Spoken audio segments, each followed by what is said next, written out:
மிதமிஞ்சிய காற்றின் வேகம் ரப்பர் துண்டுகளைப் போல தென்னை மரங்களை அசைந்தாட்டி கொண்டிருந்தது. பளிரென்று வெட்டிய மின்னலின் தென்னங்குலைகளும் பனை மரங்களும் தெள்ள தெளிவாக தெரிந்தன. திடுதிடுவென இறங்கிய மழை கந்தபுரத்தின் சந்து பொந்துகளில் இருந்த மலத்துகள்களை அடித்துக் கொண்டு சிறு வெள்ளம் போல பழனி உடுமலை தேசிய நெடுஞ்சாலையோர வடிகாலில் நீந்திக் கொண்டிருந்தது. லேசான காற்று அடித்தாலே மின்சாரத்துறை தன் பாதுகாப்பு நலன் கருதி துண்டித்துக் கொள்ளும். இப்போது சொல்லவா வேண்டும்? கும்மிருட்டு தாயின் கருவறையைப் போல, இல்லை இல்லை கல்லறையைப் போல. இரண்டையும் நீங்கள் பார்த்திருக்க வாய்ப்பில்லை. சரி, அமாவாசை இரவொன்றில் மின்சாரம் இல்லாத போது நீங்கள் மொபைல் போனும் இல்லாமல் உங்கள் கழிவறையில் மாட்டிக்கொண்டது போல் இருந்தது. கனமழையிலும் போக்குவரத்து வாகனங்கள் எப்போதும் போலவே விரைந்து கொண்டிருந்தன. சொல்ல போனால் வாகனங்களின் ஹாரன் சத்தமே கந்தபுர வாசிகளுக்கு ஒரு ஆசுவாசம் தந்தது எனலாம். அப்படிப்பட்ட கும்மிருட்டு. சேகரும் கணேசும் முருகன் கோவில் திண்ணையில் நின்று கொண்டிருந்தனர். சலார் சலார் என வீசிய காற்றில் சாரல் தெளித்து தரையெல்லாம் ஈரம் படிந்திருக்க ஒரு டீ சாப்பிடலாம் போல் இருந்தது. ஆனால் அங்கு ஒரு கடை கூட இல்லை. கந்தபுரம் மிக சிறிய கிராமம். மன்னிக்கவும், அதை கிராமம் என்று கூட சொல்ல இயலாத ஒரு பகுதி. ஒட்டிய ஒரு 20-25 வீடுகள் அடங்கிய பகுதி. விவசாய நிலங்கள் விளை நிலங்களாக்கப்பட்ட போது பழனி நகரில் வேலை செய்து கொண்டிருந்தவர்கள் விலை குறைவாக இருந்ததால் ஆளுக்கு ஒரு நிலத்தை வாங்கி அவர்களுக்கான உறைவிடத்தை உருவாக்கி கொண்டனர். அப்படி உருவானதுதான் இந்த பகுதி. இதன் நுழைவாயிலின் வலதுபுறம்தான் முருகன் மில் இருக்கிறது. ஏதோ தொழிலாளர் பிரச்சனையால் வழக்கு நடக்க அது சீல் வைக்கப்பட்டுள்ளது. கந்தபுர பேருந்து நிலையத்திற்கான அடையாளமே அந்த மில்தான். அந்த பகுதிக்குள் நுழையும் போது இடது பக்கம் ஒரு வாய்க்கால் தொலைதூர தென்னந்தோப்பு வரை நீண்டு பயணிக்கும். அதன் மேலுள்ள பாலம்தான் கந்தபுரத்தையும் மில்லை ஒட்டி நகரும் மண் சாலையும் இணைக்கும். பாலம். அந்த பாலத்தை கடந்தால் அழகே உருவான சிறு கந்தன் கோவில். அவ்வளவுதான் அந்த பகுதியின் அடையாளம். அத்தியாவசிய பொருட்கள் வாங்க கூட அருகில் உள்ள ஊருக்குத்தான் போக வேண்டியிருக்கும். அங்கும் இல்லாவிட்டால் 5 கிலோமீட்டர் தூரம்தான் பழனி மாநகரம். மெயின் ரோட்டிலிருந்து விலகிய காவல் கண்காணிப்பு வண்டி சிக்னலை போட்டவாறே கந்தபுரத்திற்குள் நுழைந்தது. முருகன் கோவிலுக்கும் மண் சாலைக்கும் இடையே இருந்த பாலத்தின் மேலே நின்றது. சேகரும் கணேசும் சில்வர் நிற கோப்பை தூக்கி பிடித்தவாறே ஓடி வந்து வேக வேகமாக காரில் ஏறிக்கொண்டனர். என்னையா, ஏதாவது தகவல் கிடைத்ததா? சார், இந்த ஏரியால இருக்கிற எல்லா வீட்லயும் விசாரிச்சாச்சு. சந்தேகப்படுற மாதிரி யாருமே வரலங்க. சரி, கேமரா ஏதாவது இருக்கா? செக் பண்ணியா? இந்த முருகன் கோவிலையும் அந்த பக்கம் ஒரு பெரிய வீட்டில் மட்டும்தான் கேமரா இருக்கு. வீட்ல செக் பண்ற வரைக்கும் எல்லாமே சரியா தான் இருக்கு.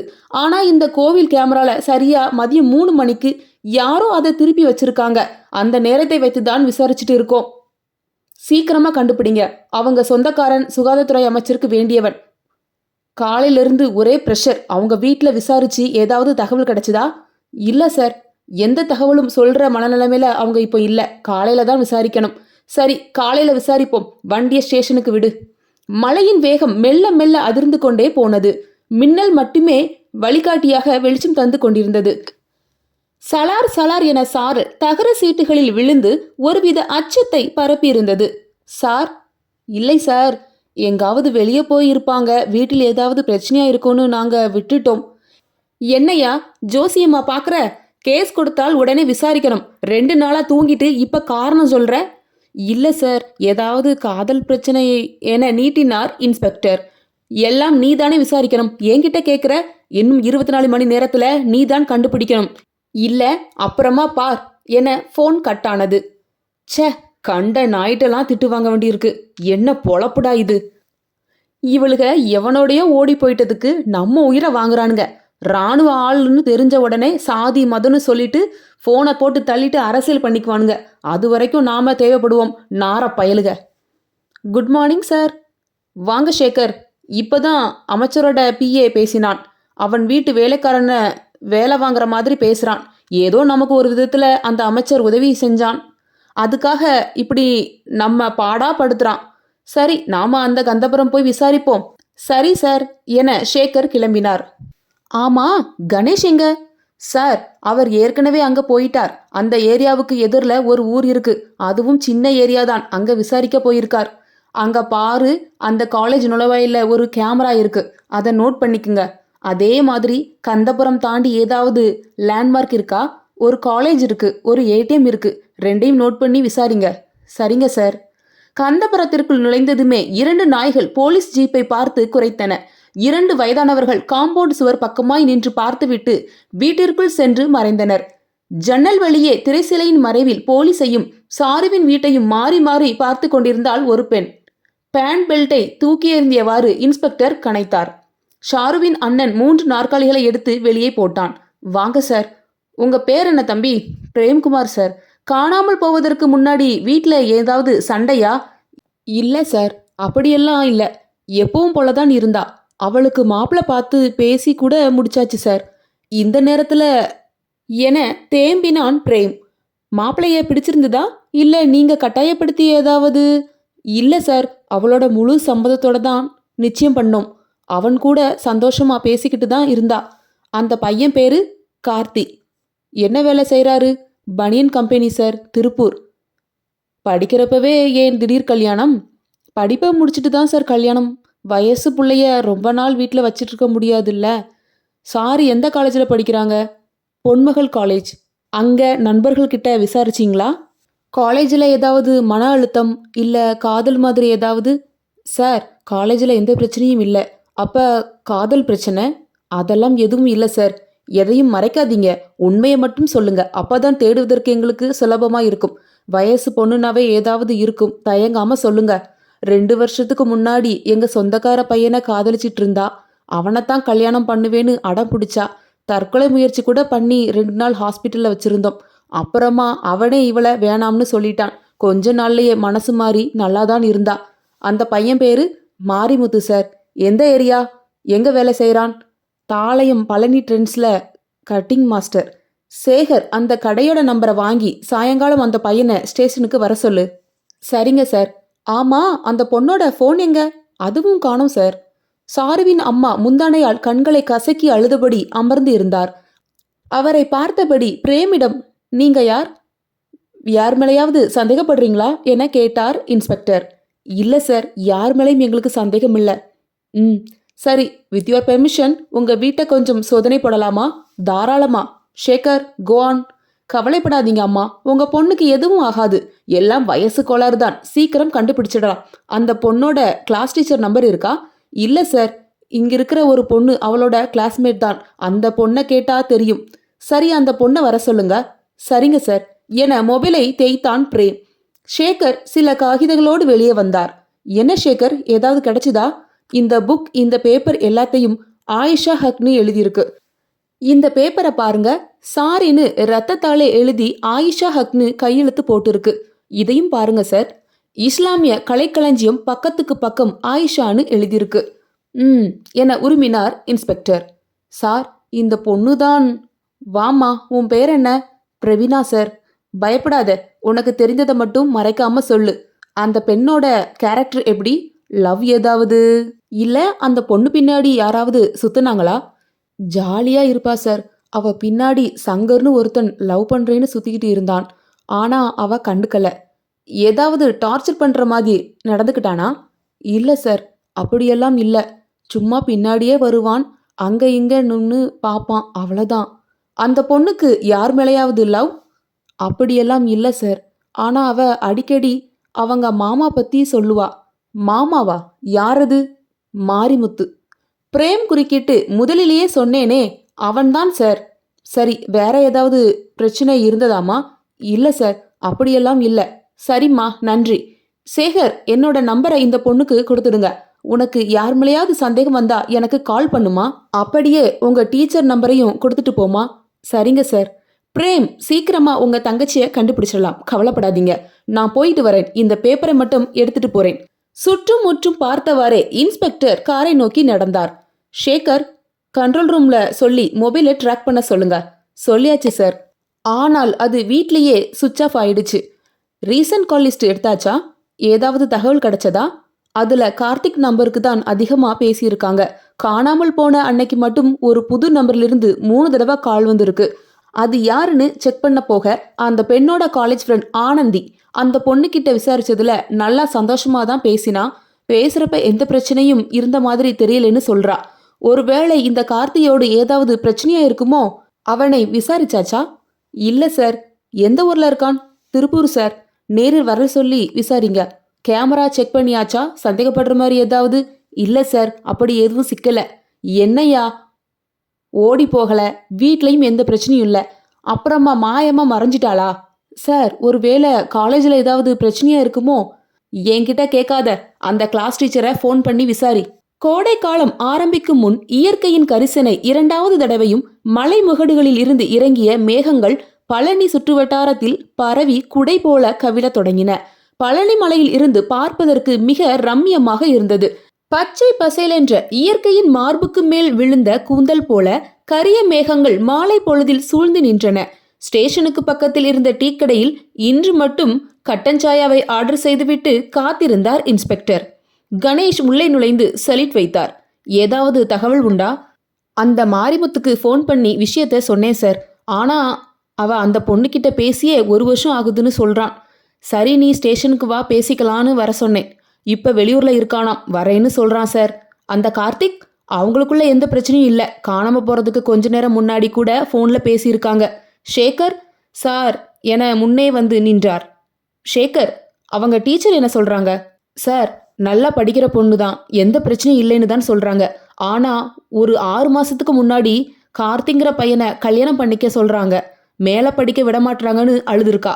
அந்த டீச்சரும் வீட்டில் பேசி கல்யாணத்தை தள்ளி போட உதவி செஞ்சிருக்காங்க. அப்ப எந்த வழியிலையும் போக முடியல.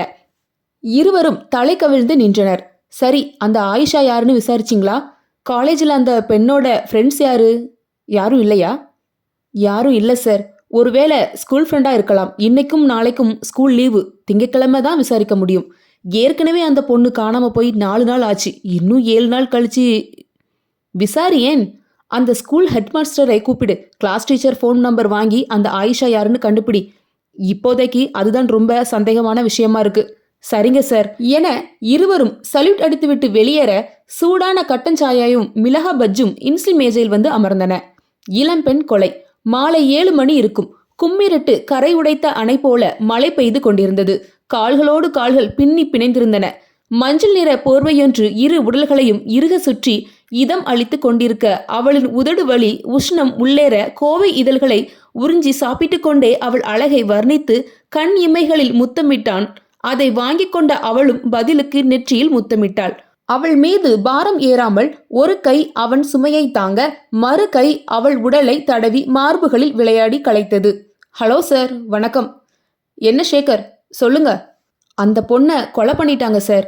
என்னையா சொல்ற? ஆமா, பாடி அவங்க வீட்டு வாசல்ல இருக்கு சார். சரி, நீ போய் எங்க ஃபார்மாலிட்டியே பார்த்துக்கோ, நான் பின்னாலேயே வரேன். அப்படியே ஸ்டேஷன் வண்டியை வீட்டுக்கு அனுப்பி வை. கந்தபுர மக்கள் எல்லாம் சாருவின் வீட்டை சுற்றி நின்றிருந்தனர். சாருவின் அம்மா தரையில் அடித்தபடி கதறி கதறி அழுது கொண்டிருந்தாள். அவள் பெரியம்மாவும் பக்கத்து வீட்டாரும் அவளை தாங்கி பிடித்திருந்தனர். ஷேகரும் கணேஷும் பைக்கை விட்டு இறங்கி நடந்து வந்தனர். பிரேம் அவர்கள் அருகில் வந்தான். சார், பாருங்க சார், இப்படி பண்ணிட்டானுங்க என தேம்பி தேம்பி அழுதான். இன்ஸ் சம்பவ இடத்துக்கு வந்து சேர்ந்தார். யார் முதல்ல பார்த்தது? அம்மாதான். ஏதோ தார்பாய் போட்டு மூடி வெளியே கிடக்கு, வந்து பாருன்னு சொன்னாங்க. நான் போய் பார்த்தேன் சார் என கதறி அழுதான். தென்னை ஓலையை விரிச்சு மேலே பாடியை வச்சு அது மேலே தார்பாய் போட்டு மூடி இருக்கு சார். பாடி ஃப்ரெஷ்ஷாக இருக்கு. 2-3 மணிக்கு தான் இங்கே கொண்டு வந்திருக்கணும். அதே மாதிரி பாடியில் சென்ட் வாசனை அடிக்குது. கண்ணுல மை தீட்டி இருக்கு. உடம்பு மேலே மஞ்சள் தூவி இருக்காங்க. ஃபாரன்ஸை வர சொல்லு, ஏதாவது தடயம் கிடைக்குதான்னு பார்ப்போம். சரிங்க சார். என்றைக்கும் இல்லாதது 2-3 வாகனங்கள் அணிவகுத்து கந்தபுரத்துக்குள் நுழைந்தன. ஒன்றிலிருந்து போலீஸ் நாய் தரையை மோந்தவாறு இழுத்து கொண்டு வெளியே குதித்தது. மற்றொன்றில் தடவியல் துறையினர் தங்கள் சூட்கேஸுடன் இறங்கி நடந்தனர். 3வது வாகனத்தில் மைக்கும் கேமராவுமாக பத்திரிகை துறை இன்ஸ் முன் கேள்விகளை தொடுத்தது. சார், இளம்பெண் கல்லூரி மாணவி மர்மமாக கடத்தப்பட்டு கொலை செய்யப்பட்டிருக்காங்க. இதுக்கு நீங்க என்ன நடவடிக்கை எடுக்க போறீங்க? 4 நாளா இந்த கேஸ் தான் தீவிரமா போயிட்டு இருக்கு. தேடிட்டு இருக்கோம். சீக்கிரமா குற்றவாளியை கண்டுபிடிச்சிடுவோம். இது காதலால் நடந்த கொலையா? விசாரிச்சாதானே தெரியும். இப்போதைக்கு தொந்தரவு பண்ணாதீங்க ப்ளீஸ் என இன்ஸ்பெக்டர் வண்டியில் ஏறி கிளம்பினார். தடவியல் மோப்ப நாயின் வேலைகள் முடிய சாருவின் பிணம் பழனி அரசு மருத்துவமனைக்கு கொண்டு செல்லப்பட்டது. பிரேத பரிசோதனைகள் துவங்கின. ஷேகர் சோகத்தோடு உள்ளே நுழைந்தார். இன்ஸின் கையில் சிகரெட் சாம்பல் விழ காத்து நிற்க மேசை மீதிருந்த கிண்ணத்தில் லேசாக தட்டியதில் மணலாய் உதிர்ந்தது. சொல்லுங்க ஷேகர். அந்த மோப்ப நாய் வாய்க்கால் ஓரத்திலேயே கொஞ்ச நேரம் போய் நின்றுச்சு. அங்க பார்த்தா இந்த சென்ட் டப்பா மூடி கிடச்சது. ஃபாரன்ஸிலிருந்து உங்களுக்கு ஃபோன் பண்றேன்னு சொல்லியிருக்காங்க. இன்ஸ் அலைபேசி ஒலித்தது. சார் சொல்லுங்க சார். சம்பவ இடத்துல எங்கேயுமே கைரேகைகள் இல்ல. ஒரே ஒரு எவிடன்ஸ் மட்டும் கிடைச்சிருக்கு. ஒரு 10 சைஸ் கால் தடம் பந்தல் பக்கத்துல தார்பாய் எடுக்கும் போது பதிஞ்சிருக்கு. மழை பெஞ்சதுனால வேற எதுவும் கிடைக்கல. ஓகே சார், ரொம்ப தேங்க்ஸ். அதை எனக்கு அனுப்பி வைங்க. அந்த பிரேமுக்கு ஷூ சைஸ் என்னவா இருக்கும்? அவனோட உயரத்தை வச்சு பார்த்தா 8 இருக்கும். சரி, மாரிமுத்து கார்த்தி 2 பேரையும் சீக்கிரமா வர சொல்லுங்க. தனித்தனியா விசாரிங்க. அப்புறம் அந்த பொண்ணு சொன்னாலே சங்கர், அவனையும் விசாரிங்க. சரிங்க சார். சார், ஒரு பிரச்சனை. என்னன்னா உள்ளே நுழைந்தார் பாருக். குற்றவாளியை கண்டுபிடிக்காம பாடியை வாங்க மாட்டேன்னு அவங்க சாதிக்காரங்க ஒன்று சேர்ந்து போராட்டம் பண்ணிட்டு இருக்காங்க. உயிரோடு இருந்தா ஒரு பைய எட்டி கூட பார்க்க மாட்டாங்க. இந்த மாதிரி சின்ன சந்தர்ப்பம் கிடைச்சா போதும், சாதி பவள விழா எல்லாம் எடுத்து கொண்டாடிடுவாங்க. பிணந்தின்னி கழுகுங்க. கணேஷ் அங்கதானே இருக்காப்ல? ஆமா சார், போஸ்ட்மார்ட்டம் ரிப்போர்ட் வாங்கியாச்சுன்னு கேளுங்க. வண்டி மெயின் ரோட்டில் இறங்கி மார்க்கெட்டை கடந்து பயணித்தது. டிஎஸ்எஸ் பேருந்து பாட்டோலிகள் பயணிகளை ஈர்க்க காத்திருந்தது. பாருக் அந்த டிரைவரை கூப்பிட்டு நடு ரோட்டில் நிற்கதில்லாம பாரு கச்சேரி நடத்தினார். யோ டிரைவர், வண்டியை எடுக்கிறாயா? நான் எடுத்துட்டு போகட்டுமா? சாரி சார், இப்ப எடுத்துடுறேன் சார். பாட்டை நிறுத்தியா முதல்ல. மருத்துவமனைக்குள் நுழைந்ததும் இன்ஸ் டாக்டர் அறையை நோக்கி விரைப்பாக நடந்தார். சேகரும் கணேசனும் போராட்டத்தில் ஈடுபடுவோரை சமாதானப்படுத்த முயற்சித்துக் கொண்டிருந்தனர். உள்ளே வரலாமா டாக்டர்? வாங்க inspector. Good evening. Good evening sir. அந்த போஸ்ட்மார்ட்டம் ரிப்போர்ட் இதோ இருக்கு சார். டாக்டர், கைரேகை தடயம் ஏதாவது கிடைச்சுதா? சாரி சார், எதுவுமே கிடைக்கல. இந்த பொண்ணு கற்பழிக்கப்பட்டிருக்கிறாளா? இல்ல சார், அந்த பொண்ணு சம்மதத்தோட தான் நடந்திருக்கு. ஆண்கள் நீண்ட நேர உடல் உறவுக்காக பயன்படுத்தும் மாத்திரைகள் சாப்பிட்டதால இரத்த அழுத்தம் ஏற்பட்டு இறந்திருக்கா. அப்ப கண்டிப்பா அந்த ஆணோட உடல் ரீதியான ஏதாவது ஒரு தடயம் அந்த பொண்ணுகிட்ட இருக்கணுமே. இருந்திருக்கணும். ஆனா அந்த குற்றவாளி கை தேர்ந்த மருத்துவன் போல அவ்வளவு துல்லியமா பாடிய சுத்தம் பண்ணியிருக்கான். மர்மஸ்தானங்கள், கண், மூக்கு உள்ளிட்டவற்றையும் நவ துவாரங்களையும் கிருமி நாசினியால சுத்தம் பண்ணி அதுக்கு மேல மஞ்சள் பூசியிருக்கான். பொதுவா ஒரு ஆணும் பெண்ணும் இந்த மாதிரி உறவு வச்சுக்கிட்டா பெண்ணோட உடல்ல 3 மாதவிடாய் வரைக்கும் ஆணோட மரபணுக்கள் இருக்கும். ஆனால் இந்த பாடியில இல்ல. அவ்வளவு புத்திசாலித்தனமா நடந்திருக்கான். எனக்கு இதுல ஒரே ஒரு சந்தேகம்தான் இன்ஸ்பெக்டர்.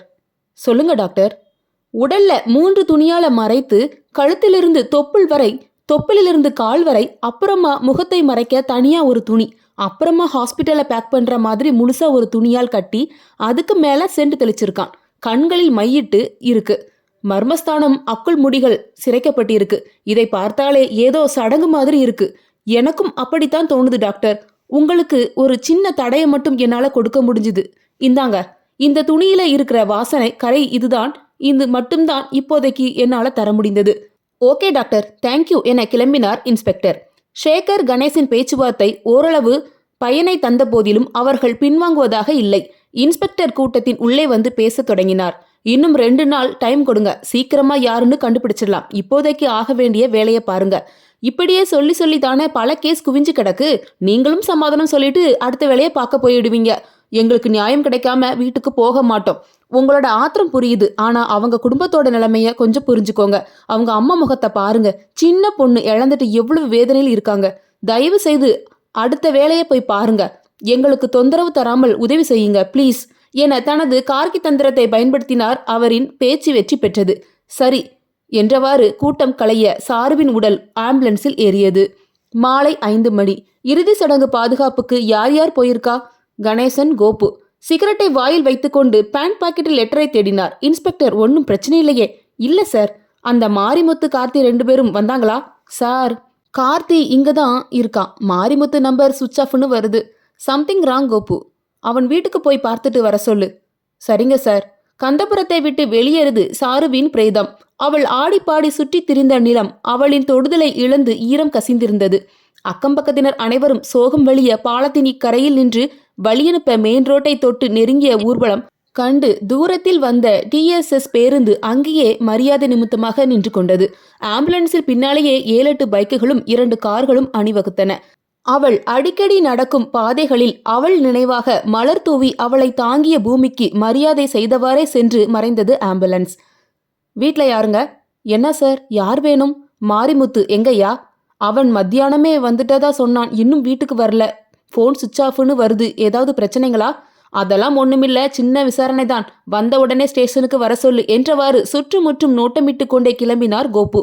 சார், அந்த மாரிமுத்து மிஸ்ஸிங் சார். என்னையா சொல்ற? அவனோட நம்பரை ட்ராக் பண்ணலையா? பண்ணியாச்சு சார். பழனி பஸ் ஸ்டாண்ட்லயே சுவிட்ச் ஆஃப். கிழிஞ்சது போச்சு போ. நீ ஸ்டேஷனுக்கு வா. ஏட்டு ஸ்டேஷனை பார்த்துக்க, நான் காலையில வரேன் என்றபடி தனது ராயல் என்ஃபீல்டில் கம்பீரமாக கிளம்பினார் இன்ஸ்பெக்டர். சேகர், கோபு, ஏட்டு 3 பேருமே அன்று காவலில் இருக்க மற்றவர்கள் கண்காணிப்பு வாகனத்தில் ரோந்துக்கு கிளம்பினர். அன்று 3 பெண்களை விபச்சார வழக்கில் கைது பண்ணி இருந்தார்கள். கூடவே அவர்கள் மீது கஞ்சா வழக்கு வேறு. லதாவும் விமலாவும் விடுமுறையில் இருந்ததால் வேறு வழியும் இல்லாமல் ஸ்டேஷன்லே உட்கார வைத்தனர் கோபு. காற்றாட வெளியே உள்ள மேசையில் அமர்ந்து பாட்டு கேட்டு கொண்டிருந்தார் சேகர். எப்படியாவது சாருவின் வழக்கை முடிப்பதற்கான தீவிர ஆய்வில் ஈடுபட்டிருந்தார். ஏட்டின் கண்கள் நடுவில் அமர்ந்திருந்த மஞ்சள் நிற சேலையே மேய்ந்து கொண்டிருந்தது. இவனுங்க 2 பேரையும் எங்கேயாவது கிளப்பி விட்டுட்டா நல்ல வேட்டை.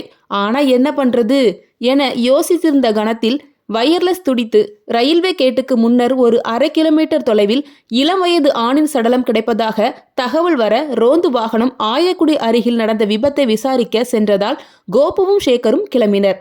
அவர்கள் கண்ணை விட்டு மறையும் வரை காத்து நின்ற ஏட்டையா மஞ்சள் சேலைக்காரியை கூப்பிட்டு லாக்கப்புக்குள் மறைந்தார். டெலிஃபோன் பெல் அடிக்க, ஹலோ சொல்லுங்க ஏட்டையா. சார் இன்னும் வண்டி வரலையா? பக்கத்துல வந்துட்டாங்களாம். அவங்க வந்த உடனே கிளம்பி வர்றோம். Okay sir.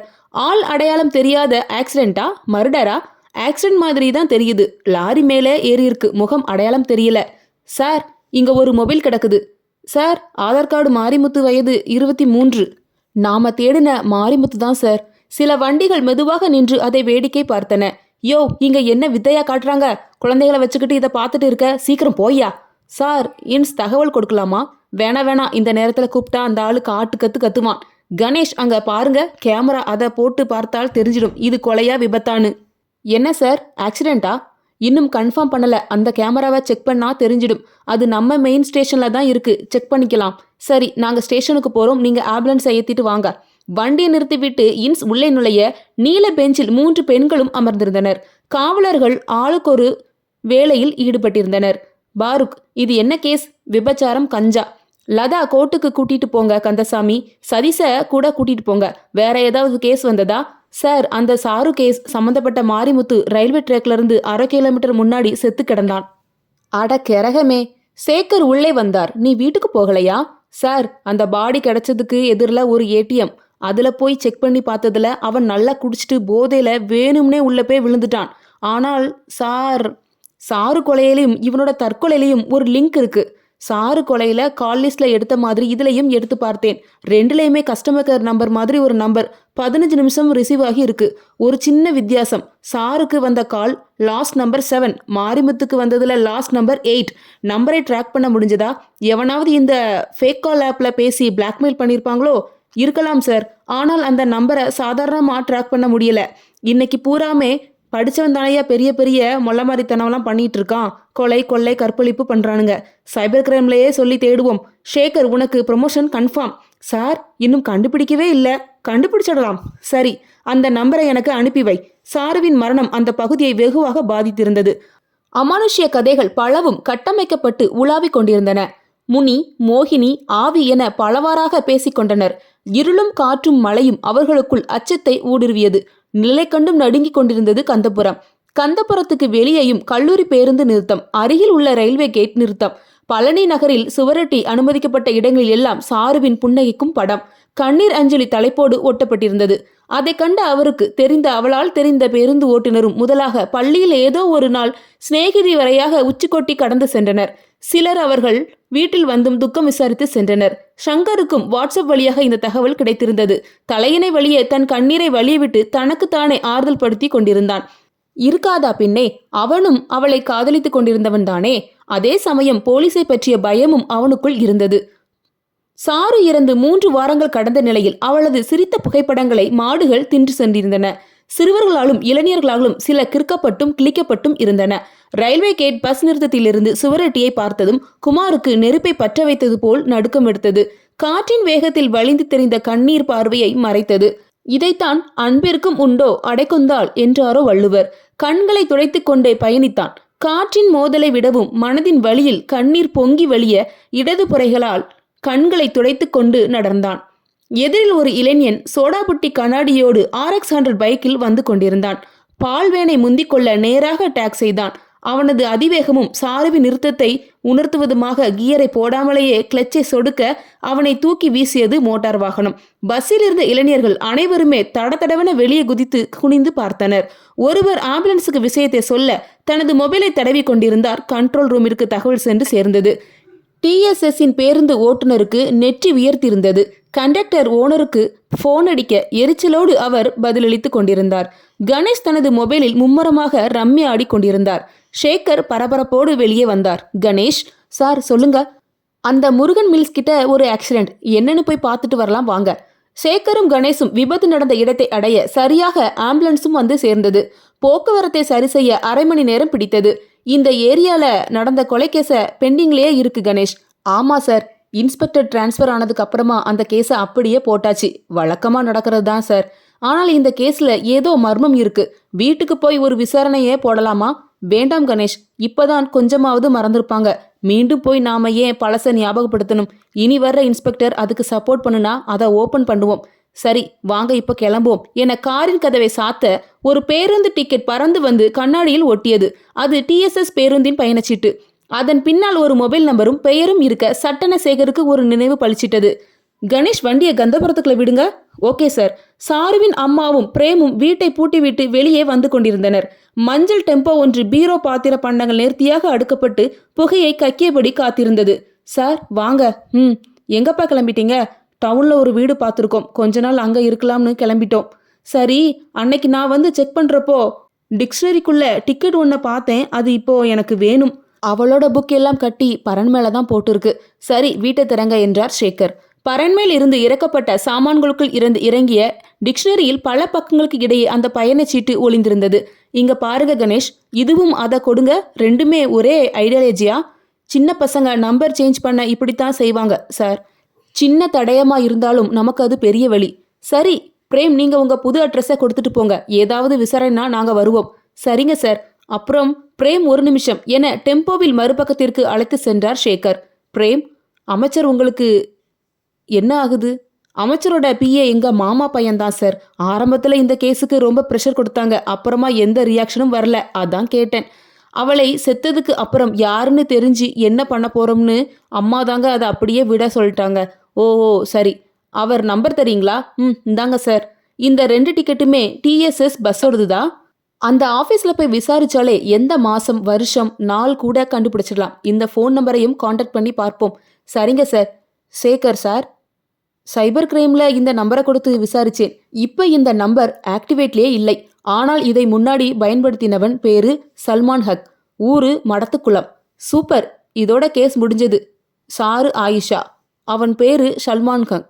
இந்த லெட்டர்ல எல்லாம் என்ன எழுதியிருக்கு? ஆயிஷா ஹக், அதாவது சாருவுக்கு அவன் வச்ச முஸ்லிம் பேரு. மடத்துக்குளம் ஸ்டேஷன்ல சொல்லி அவனை தூக்குங்க என கைகளை நீட்டி 10 விரல்களையும் சேர்த்து முறுவலோடு நெட்டி எடுத்தார் சேகர். மணி 8 தொட்டிருந்தது. மிதமான பனி ரோந்து வாகனத்தின் முன்பக்கம் சாய்ந்து சிகரெட்டை இழுத்த புகைத்து கொண்டிருந்தார் சேகர். ஏட்டையாவும் கணேசும் சாலையில் நின்று வாகன தணிக்கையில் ஈடுபட்டிருந்தனர். காற்று மிக ரம்மியமாக வீசியதில் சாலையோர இலைகள் எல்லாம் அசைந்தாடி ஓவியமாய் காட்சி தர அதற்கு அழகு தெளிக்கும் வெளிச்சமாக வாகன முகப்புகள் வெளிச்சிட்டன. சேகரின் அலைபேசி சினுங்க பேசிக்கொண்டே சிறிது தூரம் நடந்து கொண்டே இருந்தார். ஆக்ரோஷமான மிருகத்தைப் போல சீறி பாய்ந்தபடி லாரியொன்று வந்து கொண்டிருந்தது. மொபைல் போனை தூக்கி எறிந்ததில் அது சில்லாய் தெரித்து சிதறி மின்னியது. இரையை கண்ட வேட்டைக்காரனாக சேகர் அதன் முன்னே குதித்து நின்று கத்தினார். சர்ரென டயரை தேய்த்தபடி லாரி பிரேக் அடிக்க பின்னால் வந்த சீட் வேன் ஒன்று லாரியின் பின்பக்கத்தில் மோதியதில் பொலபொலவென அதன் முன்பக்க கண்ணாடி உடைந்தது. ஏட்டையாவும் கணேசும் வேகமாக ஓடி வந்து சேகரை இழுத்து பிடித்தனர். என் மேல ஏத்துறா வண்டிய, ஏண்டா நிறுத்தின, ஏத்துடா என்றவாறு கத்தி கூச்சலிட்டு முரண்டு பிடிக்க சாலையே சம்பித்தது. என்ன செய்வதென்றே புரியாமல் ஆம்புலன்ஸை வரவைத்து அவரை அழைத்து செல்ல அதிலிருந்தும் கீழே குதிக்க முயற்சி செய்ததில் கடைசியாக குளோரோஃபார்ம் அவரை மயக்கியது. ஏட்டையா மருத்துவரோடு பேசிக் கொண்டிருக்க கோபுவும் கணேஷும் அவரோடு இணைந்து கொண்டனர். ரொம்ப டிஸ்டர்பன்ஸா இருக்கு, அதனாலதான் இப்படி பண்ணிட்டாரு, வேற எதுவும் இல்ல. ஆமா சார், அந்த சாரு கொலைய துருவி துருவி ஆராய்ஞ்சிட்டு இருந்தாரு. டாக்டர், இந்த கேஸை முடிச்சிட்டா அவருக்கு கண்டிப்பா ப்ரமோஷன் கிடைச்சிடும், இன்ஸ்பெக்டர் ஆகிடுவாரு. அதனால சரிங்க சார், ஒன்றும் பிரச்சனை இல்லை, அவரு நல்லா ரெஸ்ட் எடுக்கட்டும், அப்புறம் கூட்டிட்டு போங்க, ஒன்றும் பிரச்சனை இல்லை. ஆனா ரொம்ப ஜாக்கிரதையா பாத்துக்கோங்க. கணேஷ் மடத்துக்குளம் ஸ்டேஷனில் இருந்து கூப்பிட்டாங்க. அந்த ஹல்மான் கக் அவனை போய் இழுத்துட்டு வாங்க. சரிங்க ஏட்டையா என கிளம்பினார் கோபுவும் கணேசன். ஷேகர் ஃப்ரெஷ்ஷாக எதுவும் நடக்காதது போல ஸ்டேஷனுக்குள் நுழைய எல்லோரும் அவரிடம் ஒருவித கரிசனத்தோட நடந்து கொண்டனர். என்ன சார், வீட்டில் 2 நாள் நல்லா ரெஸ்ட் எடுக்க வேண்டியது தானே, அதுக்குள்ள வந்துட்டீங்க? எங்க சார், நமக்கு என்ன பொண்டாட்டியா குட்டியா, நமக்கு எல்லாமே இந்த வேலை தான் ஏட்டையா. அதான் சல்மான் ஹக்க இழுத்துட்டு வந்தாச்சா. இப்பதான் கணேஷும் கோப்புவும் போயிருக்காங்க.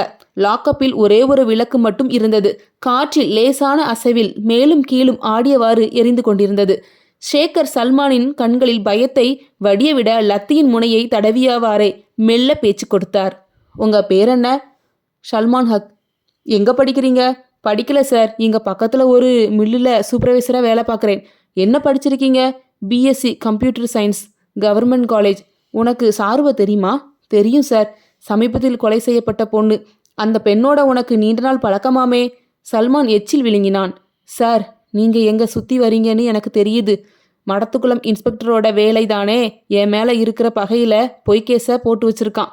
வெளியே தெரிஞ்சது பழனி பைபாஸ் ஸ்தம்பிச்சிடும். துளுக்கங்கனா இழிச்சவயங்கன்னு கத்தி பேசிட்டு இருக்காங்க. உள்ளே வந்த பாருக் அவன் கன்னத்தில் பலாரென்று விட சற்றும் எதிர்பார்க்காத சல்மான் நாற்காலியோடு கீழே சரிந்தான். ஏண்டா இருக்கிற மொல்ல மாதிரித்தனம் முடிச்ச வைக்கத்தனம் பண்ணிட்டு மதத்து பின்னால போய் ஒளிஞ்சுக்கிறது? 4 பேரை கூட்டிட்டு போராட்டம் ஆர்ப்பாட்டம் பண்ணிட்டு நல்ல பிள்ளையா வெளியே காட்டிக்கிறது நாய்களா? உண்மையை ஒத்துக்கல, உடம்புல உயிரை தவிர எதுவும் இருக்காது. சுதாரித்து கொண்டு எழுந்த சல்மான் நாற்காலில் அமர்ந்து கொண்டு பார்க்கையே முறைத்தான். சார், விசாரணை கூப்பிட்டு வந்துட்டு அடிக்கிறீங்க. ஆமா, எங்க வீட்டுக்கு இன்ஃபார்ம் பண்ணீங்களா? சட்டப்படி நீங்க என்ன கடத்திட்டு வந்திருக்கீங்க. என்ன விசாரிக்க பெர்மிஷன் வச்சிருக்கீங்களா? பெரிய மயிர் இவரு. ஷேகர் பிடரில் ஓங்கி குத்தினார். தொப்பன கீழே விழுந்த சல்மானுக்கு எதுவும் புரியவில்லை. பரதேசி, சாருவோட வீட்டில் ஆயிஷா ஹக்குன்னு எழுதின லெட்டர்ஸ் இருக்கு.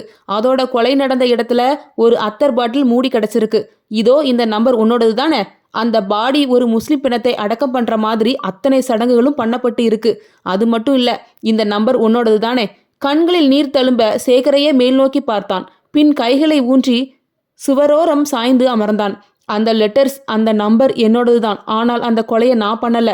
சேகர் எரிச்சலில் அவன் முகத்தை நோக்கி காலை எத்தனிக்க வெளியே ஒரே கூச்சலும் சத்தமுமாம் கிளம்பியது. எங்க சார் எங்க பையன்? விசாரணைன்னு சொன்னீங்க. சட்டப்படி வீட்டுக்கு தகவல் கொடுத்தீங்களா? என்ன பிரச்சனை என்றவாறே லாக்கப்பில் இருந்து கையை தேய்த்தவாறு வெளியே வந்தார் ஷேகர். சல்மானோட ரிலேஷன்ஸ். நீங்க தான் எஸ்ஐயா? எங்க சார் எங்க பையன்? சல்மான் லாக்கப்பின் கம்பியை பிடித்து கொண்டு நின்றான். பாய் விசாரணைன்னு கூட்டிட்டு வந்து அடிக்கிறாங்க. பொய் கேஸ போட போறாங்க. கோபு, அவனை உள்ள எடுத்துட்டு போங்க. சார், என்ன சார், ஒரு அப்பாவி பையனை இப்படி பண்ணிட்டு இருக்கீங்க.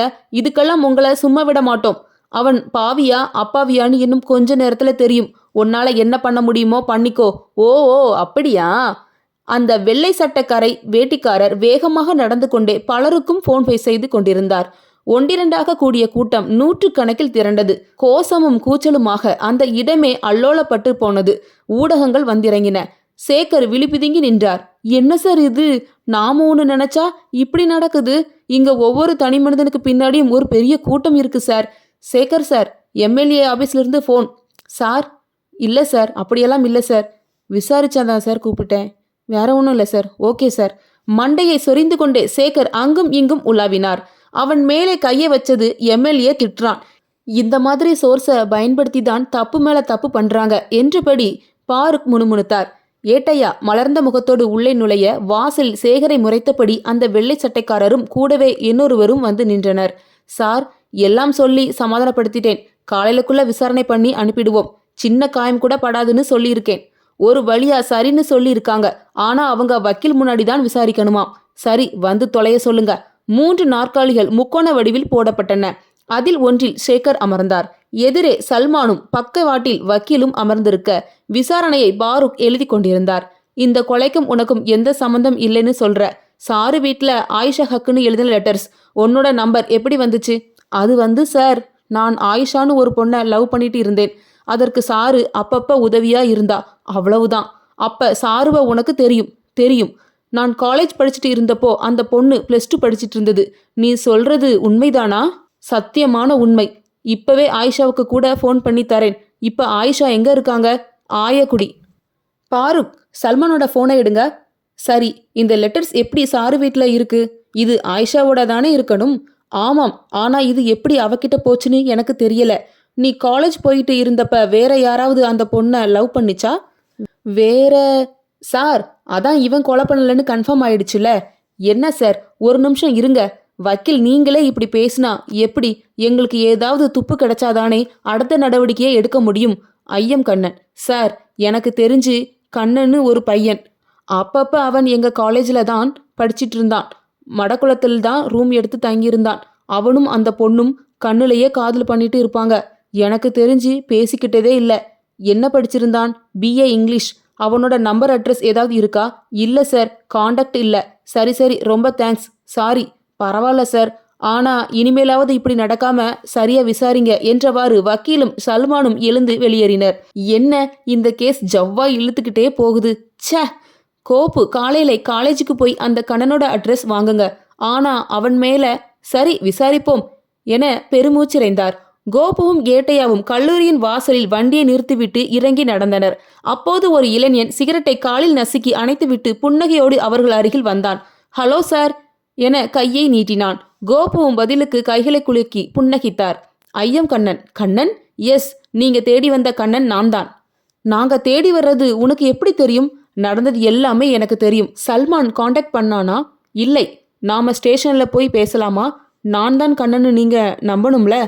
இது இந்த காலேஜில் படித்த ஐடி கார்டு, இந்தாங்க, ஆதார் என ஒவ்வொன்றாக நீட்டினான். சரி வாங்க.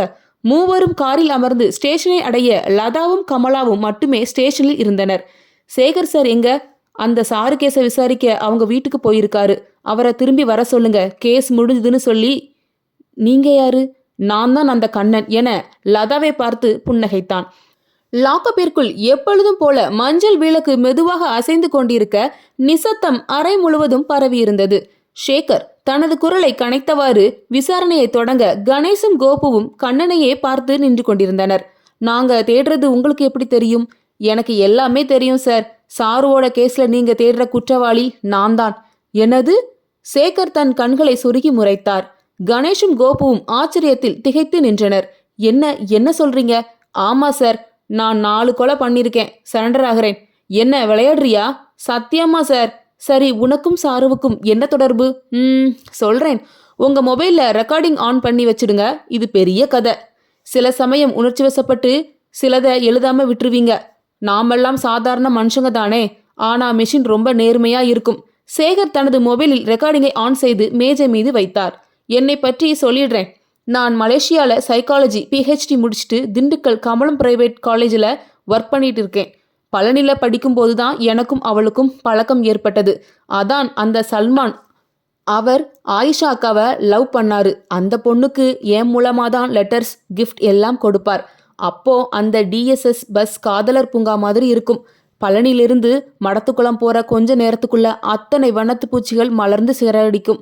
ஆனால் நான் மட்டும் அப்பப்போ புழுவா நெளிஞ்சு கிடந்தேன். ஒரு நாள் ஆயிஷாவோட லெட்டர்ஸ் என்கிட்ட கொடுத்து சல்மான் தர சொன்னார். ஆயிஷா அக்கா வசதியான பெரிய இடத்து பொண்ணு. அவங்க ஒரே ஊர்ல இருந்தாலும் நேரடியாக தொடர்பு கொள்ள முடியல. இப்படி அவங்க 2 பேர் காதலுக்கும் உதவி செஞ்சபடியே எங்க காதலும் உருவாச்சு. எனக்கு அப்போ என்ன பண்றதுனே தெரியல. உடம்பெல்லாம் ஒரு புத்துணர்ச்சி, புது தெம்பு, எதையும் என்னால் சாதிக்க முடியுங்கிற உற்சாகம். இப்படியே எங்க காதலும் நல்லா போயிட்டு தான் இருந்தது. நானும் அவளும் உயிரும் உடலுமாக வாழ்ந்தோம். அப்போதான் ஒருத்தன் குறுக்க வந்தான். யாரு? மாரிமுத்தா? இல்லை, குமார். குமாரா என்றார் ஏட்டையா. 2 நாள் முன்னாடி கந்தபுரத்துல ஒரு ஆக்சிடென்ட் நடந்ததே, அவனா என்றார் சேகர். அது ஆக்சிடென்ட் இல்லை, கொலை. கொலையா? சேகர் நாற்காலி நுனிக்கே வந்தார். ஆமா, அவனை தான் ரொம்ப நாளா தேடிட்டு இருந்தேன். அவனை பற்றி விசாரிக்க பழனி போயிட்டு ரிட்டர்ன் வரும்போது அவனே வந்து சிக்கினான். எனக்கு முன்னாடி ஒரு வேன், அதை ஓவர்டேக் எடுக்கிற மாதிரி நான் ஸ்பீடாக வந்தேன். அதை பார்த்துட்டு அவன் வண்டியை ஸ்லோ பண்ண நான் எனக்கு பின்னாடி வந்த TSS பஸ் கிட்ட டேக் விட டயரில் விழுந்து நசுங்கிட்டான். அவன் உன் காதலுக்கு நடுவில் எப்படி வந்தான் என்று குறுக்கிட்டார் கணேஷ். நானும் அவளும் காதலிக்கிறதுக்கு முன்னாடியே அவளை இவன் ஒன் சைடாக காதலிச்சிருக்கிறான். அவ என்ன காதலிக்கிறது தெரிஞ்சுக்கிட்டு சாரின்னு சொல்லி ஃப்ரெண்டாக இருக்கலாம்னு சொல்லிட்டு பழகிருக்கான். அவன் கூட பேசுறது பழகிறது எனக்கு பிடிக்கல. பல தடவை சொன்னேன். என் முன்னாடி சரி சரின்னு சொன்னான். எனக்கு தெரியாம அவன் கூட பேசிட்டு இருந்தா. ஒரு நாள் அவளுக்கு உடம்பு சரியில்லைன்னு அவன் கோயிலில் திருநீர் கொடுத்ததை வாங்கி வச்சுக்கிட்டா. அப்பதான் இன்னும் அவள் இவளை லவ் பண்றான்னு எனக்கு தெரியும். அது கொஞ்சம் கொஞ்சமா சண்டையா வளர்ந்து ஒரு பெரிய விரிசலா மாறி பிரேக்கப் வரைக்கும் போயிடுச்சு. பெண் புத்தி பின் புத்திலாம் சொல்ல மாட்டேன் சார். அப்பா, அண்ணன், தம்பி, காதலன், கணவன், மகன், பேரனு எதிர்பாலினத்தோட அக்கறைங்கிற உணர்வுல தான் அது இயங்குது. அந்த உணர்வு அதிகமானாலும் பிரச்சனை, குறைஞ்சாலும் பிரச்சனை. என்னால தூங்க முடியல, படிக்க முடியல, சாப்பிட முடியல, உள்ளுக்குள்ளேயே அழுது அழுது கரைஞ்சேன். அவளை மறக்க முடியாமல் செத்து போகலான்னு தோணுச்சு. இருந்தாலும் என்னை நானே ஆறுதல் படுத்திக்கிட்டேன். சூழல் மாறினா எல்லாம் சரியாகிடும்னு கோவாவில் எம்ஏ சைக்காலஜி பண்ணேன். அப்புறமா எனக்கு ஒரு நல்ல வாய்ப்பு கிடைத்தது. மலேசியா போய் பிஹெச்டி சைக்காலஜி படித்தேன். முதல் காதல் தந்த பாடமோ என்னமோ என்னால் வேற யாரையும் நேசிக்கவோ இல்லை வேற யாராலும் அவளுக்கு ஈடா இருக்க முடியுமான்னு கூட தோணலை. அடிக்கடி அவளை நினச்சிப்பேன். இரும்ப காய்ச்சி இதயத்தில் வச்ச மாதிரி வலிக்கும். அவன் உதட்டை கடித்து அழுகையை அடக்கினான். நீயே ஒரு சைக்காலஜி படித்தவன், இதெல்லாம் உன்னால புரிஞ்சிக்க முடியல என்றார் கோபு. சார், நானும் மனுஷன் தானே. டாக்டர் என்பதனாலே நோய் வராம இருக்கா? இல்ல டாக்டர் எல்லாமே ரொம்ப ஆரோக்கியமா 100-200 வருஷம் வாழ்றாங்களா? அப்படித்தான் இதுவும். சரி, நீ இங்க இருக்கப்பவே அவளை கொன்னிருக்கலாமே. சார், நான் கொலைகாரன் இல்ல. அவளை கொலை பண்ணணும்னு நான் அவளை சந்திக்கல. நான் மலேசியால இருக்கிறப்ப சோசியல் மீடியா மூலமா மறுபடியும் அவளோட பேசினேன். அப்போதான் மாரிமுத்து லவ் பண்றது எனக்கு தெரிந்தது. ஏளன புன்னகையுடன் தரையை வெறித்தபடி சிரித்தான். கல்யாணம் பண்ணிக்க போறோம்னு கூட சொன்னா. இப்படி வாழணும் அப்படி வாழணும்னு எண்ணங்களை கற்பனையா எழுதப்பட்ட கோட்டைய மொத்தமா இடிச்சிட்டு நாம தவழ்ந்து நடந்து உருண்டு பிறண்ட இடத்த இன்னொருத்தன் அபகரித்தா யாரால ஏத்துக்க முடியும்? இந்த உலகத்தையே நெஞ்சு மேல வச்ச மாதிரி இருந்தது. அவனை அப்பவே போட்டு தள்ளணும்னு தான் தோணுச்சு. ஒரு திருடனை பிடித்து பக்கத்து லாக்கப்பில் அடிக்கும் ஓசை அறையில் உயிரோட்டம் இருப்பதை உறுதிப்படுத்தியது. சரி, உன்னை விட்டுட்டு போயிட்டான்னு சாருவ கொன்ன. குறுக்க வந்ததுக்காக குமாரையும் மாரிமுத்தையும் கொன்னுட்ட. நாலாவதா யார கொன்ன? எதுக்காக கொன்ன? இருங்க சார், இப்பதானே ஆரம்பிச்சிருக்கேன். ஏன் கொன்னேன்னு சொன்னேன். எப்படி கொன்னேன்னு கேட்டீங்களா என சிரித்தான்.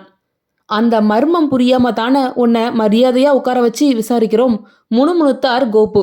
டேபிளின் முன்னே முஷ்டியை ஊன்றி விரல்களை விரித்து கன்னங்களை அதில் பொருத்தினான். செல்போனில் ரெக்கார்டிங் ஓடிக்கொண்டே இருந்தது. வந்து 3 மணி நேரம் ஆச்சு. எனக்கும் பசிக்குமில்ல சார், சாப்பிட்டு பேசலாமா? 4 கொலை பண்ணிட்டு என்ன தெனாவட்டுடா உனக்கு என சேகர் மெதுவாக அவன் அருகே சென்றார். முழு விவரத்தையும் சொல்லு, அப்புறம் உனக்கு பிரியாணியே வாங்கி தரேன். சார், இப்ப கூட நான் செஞ்ச கொலைகளுக்கு உங்ககிட்ட எந்த எவிடன்ஸும் இல்லை.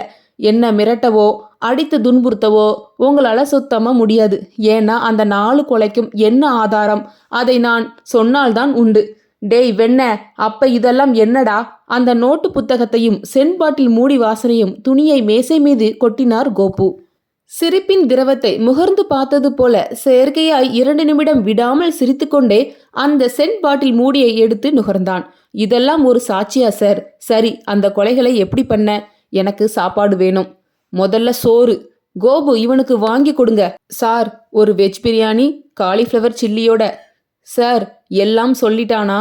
இல்ல ஏட்டையா, இப்பதான் அவனோட ஃப்ளாஷ்பேக்கையே சொல்லி முடிச்சிருக்கான். அவனே வழிய வந்து சரண்டர் ஆயிருக்கான். நம்ம கிட்ட வேற வலுவான ஆதாரம் இல்லை. அதனால தான் பல்ல கடிச்சிட்டு அவன்கிட்ட கதை கேட்டுட்டு இருந்தேன். மணி 3. வெயில் தனது கடலை இதமாக்கி கொண்டது. மேற்கு தொடர்ச்சி மலையிலிருந்து ஒரு மெல்லிய காற்று கீழ் நோக்கி இறைந்து விரவியது. கண்ணன் மேசையில் தலையை கவிழ்த்து அமர்ந்திருக்க சேகரும் ஏட்டையாவும் உள்ளே நுழைந்தனர்.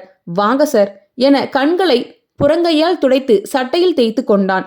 இந்த கொலைகளை எப்படி பண்ணுன? வெதுவெதுப்பான வெயில்ல சார், அதோட லேசான காற்று. இந்த கிளைமேட் பழனியை தவிர வேற எங்கேயுமே இருக்காதுல்ல. என்ன இது? சே, இது என்னடா நினப்பு? நான் கேட்ட கேள்விக்கு பதில் சொல்றேன் சார். மலேசியால பேசிக்கிட்டோம்னு சொன்னேன்ல, அது கொஞ்ச நாள் தான். அதுக்கப்புறம் வேறு சிலர் மூலமா இவ மாரிமுத்துக்காக சூசைட் அட்டென்ட் பண்ணது, இவங்க வீட்டில் சண்டையானது எல்லாமே எனக்கு தெரிஞ்சுது. கார்த்தியா இவளுக்கு பேசினது எல்லாம் தெரிஞ்சுது. நான் இந்தியாவுக்கு வந்ததுக்கு அப்புறம் கிட்டத்தட்ட 5 வருஷம் கழிச்சு அவ என்ன பண்றா, எப்படி இருக்கான்னு பார்க்கலான்னு தோணுச்சு. வீட்டுக்கு போனா நீ யார், எதுக்கு இங்க வர்றேன்னு கேட்டுடுவான்னு பயமா இருந்தது. அவ வீட்டை கடக்கும் போதெல்லாம் கண்ணுல படமாட்டாளான்னு ஏங்கினேன். அப்போ ஒரு நாள் சாயங்காலம் 6 மணிக்கு மகளிர் காலேஜில் வாசல்ல நின்றுட்டு இருந்தா. ஸ்கூல் ட்ரெஸ்ஸை விட யூனிஃபார்ம்ல பார்க்க அவ எப்பவும் அழகா இருப்பா. அதுலயும் வெள்ளை சுடிதார் போட்டிருந்தா பாருங்க. அந்த விரிந்த கண்கள், பரந்த நெற்றி, வளர்ச்சி அடைந்திருந்த தேகம் முன்னை விட ரொம்ப அழகா தேவதை மாதிரி இருந்தா. உன் காதல் வர்ணையெல்லாம் கேட்கல, எப்படி கொலை செய்தேன்னு சொல்லு என்று தெரித்தார் ஏட்டையா. என் போக்கில் விடுங்க சார், அப்பதான் நடந்ததை கோர்வையா சொல்ல முடியும். ஏட்டையா கொஞ்சம் பேசாம இருங்க, அவன் சொல்லட்டும் என்று தனித்தார் சேகர். இதுதான் நல்ல சந்தர்ப்பம்னு அவகிட்ட போய் பேசினேன். அவளை வீட்டில் ட்ராப் பண்றேன்னு சொன்னேன். ஆனா அவ மறுத்துட்டா. ஃபோன் நம்பர் கேட்டேன்.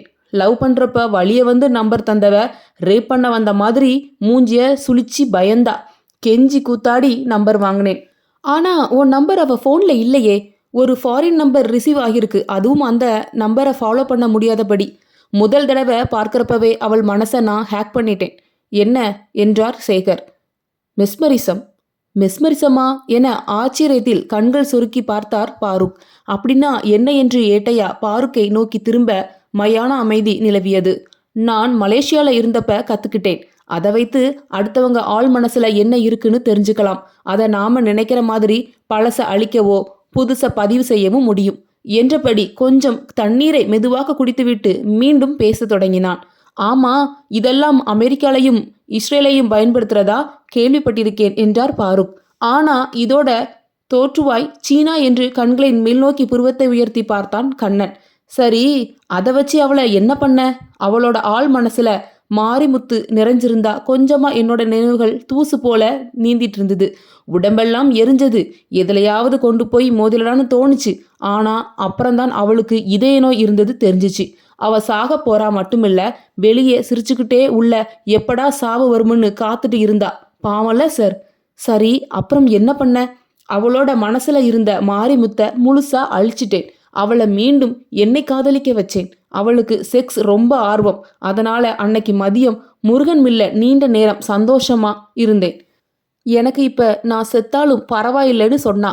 ஆனால் நாங்க அங்க தேடி வந்தப்ப யாரும் இல்லையே. நீங்க பூட்டை உடைக்கும் போதே நாங்க கட்டடத்துக்கு மேல போயிட்டோம். நான் அவளை அங்கேயே தூங்க வச்சுட்டு எங்க வீட்டில் இருந்த அந்த லெட்டர்ஸை எடுத்துட்டு வந்தேன். அதை ஒரு எவிடன்ஸை ரெடி பண்ணி வச்சுக்கிட்டு அவளுக்கு செக்ஸ் மாத்திரை கொடுத்தேன். சாப்பிட்டு விட்டு என்னோட உற்சாகமா ஆனந்தமா என் மடியிலே உட்கார்ந்திருந்தா. கொஞ்சம் கொஞ்சமா வேலையை காட்டின மாத்திரையால என் மார்புல விழுந்து துடிச்சா. அவன் தன் மார்பையே பார்த்தான். திடீரென சட்டையை கிழித்து விட்டு நெஞ்சை தடவினான். இதோ இங்க சாஞ்சுக்கிட்டே காத்தா என் மூச்சுக்குள்ள போயிட்டா. ஈர காத்துல சோனு பெஞ்ச மலையோட குளிர்ச்சியில அவ கண்ணீர் நெருப்பு மாதிரி என் மார்பில் வழிஞ்சது. ரொம்ப சுத்தமானவ சார் அவ. முழுசா சுத்தம் பண்ணி குளிக்க வச்சு அவ வீட்டிலே கொண்டு போய் பத்திரமா இறக்கி விட்டுட்டேன். அவன் கண்களில் நீர் தழும்பியது. தலையை தொங்க விட்டபடி அழுதான். சாரி சாரு, என்னை மன்னிச்சிடு. அம்மு, நான் உன் நல்லதுக்காகத்தான் செஞ்சேன். டேய் டேய், அவன் குரல் கரகர்த்தது. சொல்லுங்க சார், மாரிமுத்தை எப்படி கொலை செஞ்ச? டம்ளரில் இருந்த தண்ணீர் முழுவதையும் ஒரே மூச்சில் குடித்து முடிக்க உதட்டில் வடிந்த தண்ணீர் கடவாயை வழியை அவன் நெஞ்சில் வடிந்தது. அவ செத்ததுமே முடிவு பண்ணிட்டேன். அந்த மாரிமுத்து, குமார், மூர்த்தி 3 பேரையும் போட்டு தள்ளணும்னு.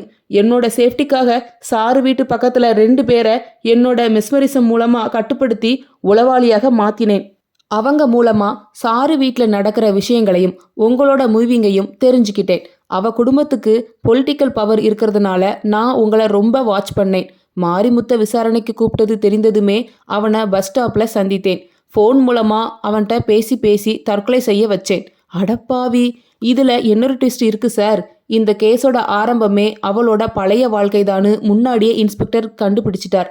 அதனால தான் அவரை டிரான்ஸ்ஃபர் பண்ண வச்சேன். எப்படிடா என குறுக்கிட்டார் ஏட்டையா.